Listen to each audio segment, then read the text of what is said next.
Hey there, and welcome to YAS, a stripper podcast. On this podcast, we'll discuss how classifying each other as people and workers is dangerous to society and marginalized groups of people. We'll also talk about the climate in and outside of the strip clubs and all of the amazing things that strippers do. And of course, we'll talk about all of the things in between. I'm your queen, A.M. Davies, and this is YAS, a stripper podcast. Hey there, welcome to another episode of YAS, a stripper podcast. I'm your host, A.M. Davies, and we have an excellent guest today. Her name is Valerie Hager. But before we get to her, I want to talk to you about, my thoughts for this particular episode. And something that I think about a lot when it comes to stripping and being a stripper are all the misconceptions that we deal with. And I think one of my favorite things to do in public settings and social settings now is to sort of dispel those misconceptions. I think my favorite ones are that we're supporting our drug habit, that we're supporting our child, or that we're working to put ourselves through school, as if we should only be stripping in order to create that income to do any one of those three things. When in actuality, there are plenty of us that do this for an actual career because we absolutely love what we're doing. Some people do it for 2 years. Some people do it for 26 years. So, it is a complete misconception that we're just literally doing this to buy our next bag of speed.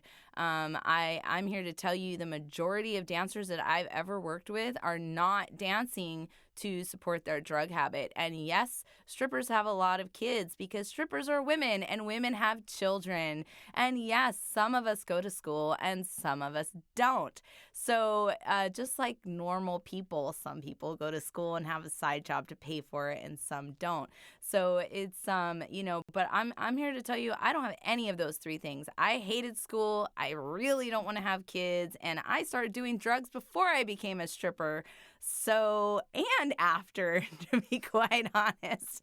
So my drug habit had nothing to do with being a stripper. So we're going to talk about some other misconceptions today with our beautiful, beautiful guest, Valerie Hager. I'm saying your last name correctly, right? Yes, Hager, Thank you. Yes. Yeah, thanks so much for coming and being with me today. Thank you. Yeah. So, I watched your play on video. I really wish I would have seen it in person. I heard rave reviews, Naked in Alaska, you guys, and it's not running anymore, correct? It's on hiatus right now. Okay. Yeah. Do you have plans of bringing it back?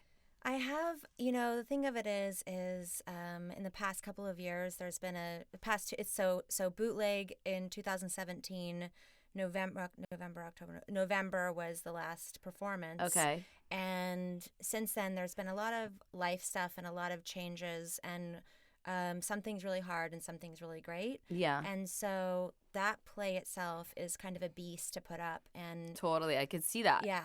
So can you tell our audience about that play and what it is, what it's about, and for those people who don't know?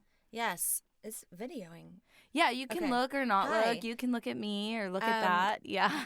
So Naked in Alaska is it's a one-woman play that I wrote with the help of my husband and a writing mentor.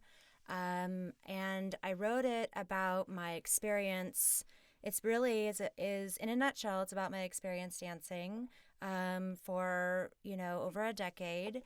And it also really talks to who I was before I started dancing. I was a kid full of self-hate and, just trying to run from everything that hurt. And so I was riddled with, eating disorders and self-harm, and that's how the show opens. And then it blasts us, a few years ahead where I'm clean from meth. And on this very day that it blasts us into, I get dumped by my boyfriend. I, get served $3,500 in civil assessment charges, lose my job, everything goes to shit. And I storm into the house of my best friend at the time. In the play, I call her Raven. And she gives me the perfect solution, which is like, come with me to Tijuana and let's make some fucking money. And then that was supposed to be one night. And then that turned into, the next, however, 10, 11 years.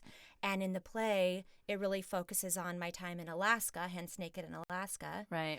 And really what it talks to is not only the implosion of my friendship that with my best friend at that time, but how that ultimately I had to, inside of these clubs, end up facing everything I was running from, which was all of everything inside out. I was someone who was like looking on the outside for this or that or this to give me the sense of desire and love and tribal acceptance that I needed, but I was refusing to actually do those things for myself. And at the heart of it, Naked in Alaska really looks at how basically what I believe, I know what I was after, what I think we're all after, is something that can only be satiated from the inside out. Right. And that's ultimately what happens in the show, is that that my dark night of soul, that's what it is, that I realize that's what I have to do. And it sounds easy, but it's fucking hard, as we all know. It's really hard. Right. So everything in the play is real. It's true. 100%. It actually happened. Yes. Yeah, and something that I found interesting, and it's like what I just said in my opening thought, was that you were using meth before you were a stripper. And it's like the misconception is that we start stripping and then we start doing drugs. It sounds like stripping almost helped you stay away. Was there any like correlation there between like drug use and stripping for you? Like, did it help you kind of stay away from that, or how was that for you, if you don't mind? Yeah, no, I don't mind at all. And definitely I started using meth maybe I was like 14 or something like that. Yeah. And I stopped at 18, and then I started stripping at 20, something around there. Okay. And my best friend at the time was clean and sober too. Yeah. And so, we rocketed into that, clean as a whip, Wow, amazing. And I think that it was, also I found a sense of family in those clubs. Yeah. I found a sisterhood. I actually found like an incredible amount of confidence and empowerment and grit. And then there was a bunch of other stuff that came later too. You know what I mean? But in those early years, it really was the foundation that I was looking for. The structure that I needed, actually. Yeah, structure, stability, comfort, normalcy. You go in and you see the same people and you're doing the same thing. Yeah, I definitely think about that with like my early stripping days as well in the nude clubs. You check in with the DJ and you pick your spot that you get dressed in every time and in the dressing room. And there's like a very specific smell inside the dressing room, right? It feels like you're at home. Yeah, that's really interesting. What was it like dancing in Tijuana? I can't even imagine. Oh, it was just exhilarating. Really? It was exhilarating, and I remember that we drove Avenida Revolucion or something like that. I think was the street, and my friend at the time, let's call her Raven, she drove up this circular parking garage, and I didn't know when it was going to end, like when we were going to ever get to the top. And at the top of it was where this club existed, but it was like you couldn't get in unless like they looked from the inside out to let you in. And then later that night she tells me that somebody had been shot in there, like some Mexican mafia, and I was so stoked. I was like so young and like looking for any risk and adventure because obviously I'd already had that from being a meth addict, so I was hungry for however I could get that. But here I am, clean and sober. Rush. Yeah, adrenaline. So I'm like, oh my God! So that made it like even more exciting. Yeah. But I remember most of all was how I saw these women, and I felt at the time they were older than me. They looked older than me. Even if they weren't older than me, they looked like full-fledged women. And I was still half girl, half woman. Okay. And I remember this was the first time I'd ever seen like a real one. That's how I felt.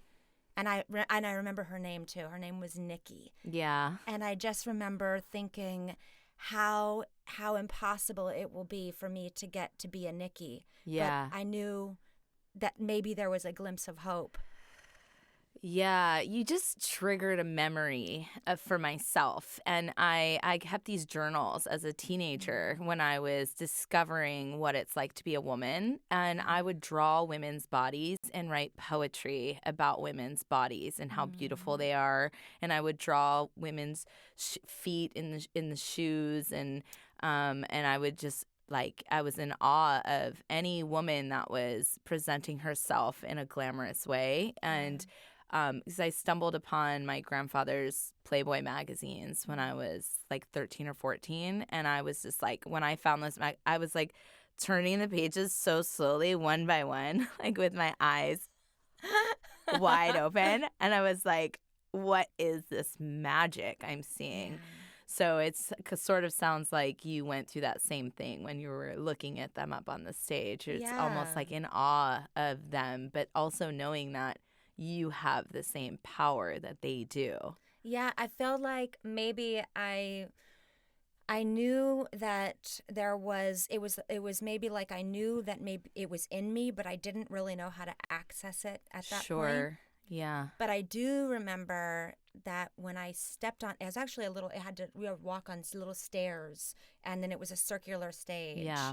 And I walked on the little stairs, and you would think that I would have been, terrified or whatever. But I swear to God, I stood up on that stage and I was like, I'm going to make every motherfucker in here love me. Yeah. And that's all it was. Yeah. And my eyes lit up, and I had already been performing because my dad is a mime artist and movement artist. Oh, your dad's a mime? My dad is a real mime. Oh. Yeah, legit. I don't think I've ever met a real mime IRL before. Real mime. Amazing.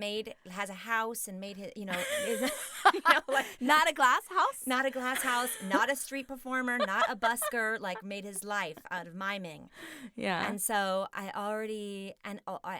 watched my dad as a young girl performing this work, in front of people by himself and moving crowds. Wow. And I knew that that's what I wanted to do, and I had already been acting.